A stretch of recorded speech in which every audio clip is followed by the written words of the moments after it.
As my wife and I get ready to welcome our first child into this world in just a little over a month, I've been doing a lot of thinking. I've been thinking about how we want to raise him, what kind of morals we want to try and instill in this little kid, as well as just thinking about the world in general. Something I keep coming back to is how sometimes things that are so near and dear to our hearts can sometimes shift and mold and change in these amorphous, weird blobs that are completely different than the thing we used to remember. I recently played Dragon Age the Veilguard, and while I don't think it was as bad as most of the reviews out there say it is, I also don't think it's a masterpiece either. I had fun with it, doesn't mean you will. I like a lot of bad games. I made a video about this, and it was definitely my most disliked video of all time, but hey, I had a good time making it, and I'll put a link here so that you can go check it out.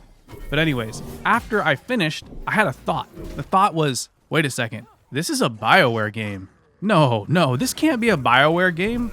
But then, no, it's a BioWare game. And then I started thinking, what happened? What happened to BioWare?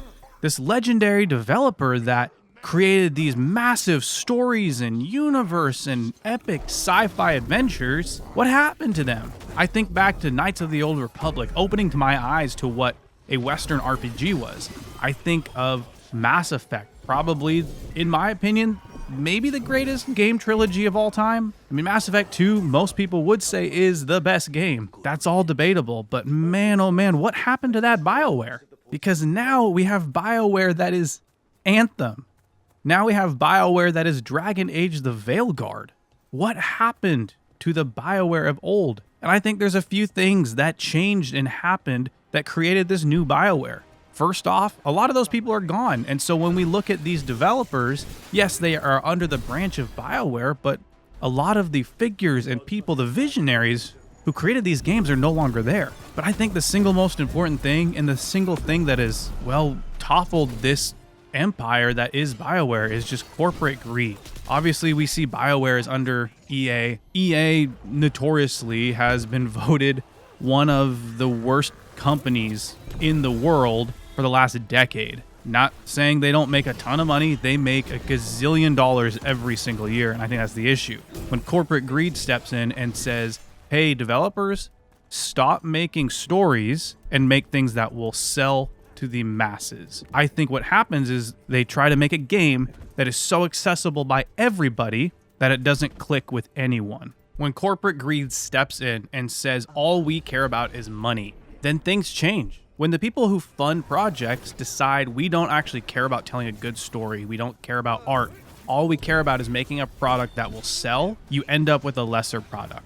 I mean, look at Rocksteady. Rocksteady is another company that is legendary for the Arkham games. And now we have Suicide Squad Kill the Justice League. What an abomination of a game that is. When you look at all the problems BioWare has had over the last decade, a lot of it comes back to leadership. A lot of it comes back to, again, corporate greed. I mean, look at the various different articles Jason Schreier put out there about the different problems with Anthem.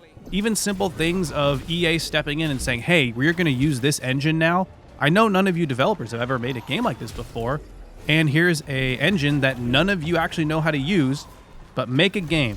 Make a game, even if it's not ready, we're putting it out because we need to make money right now. That's bad. That's so bad. But at the end of the day, what I think it comes down to is, are developers freed up to make pieces of art that I think will sell, or are they being ham-fisted into making things that the corporate bosses think will sell? And those truly are the people that I don't think understand gamers. Us gamers, we just want something that's fun. We want something that we can connect with, and we want something that has a good story.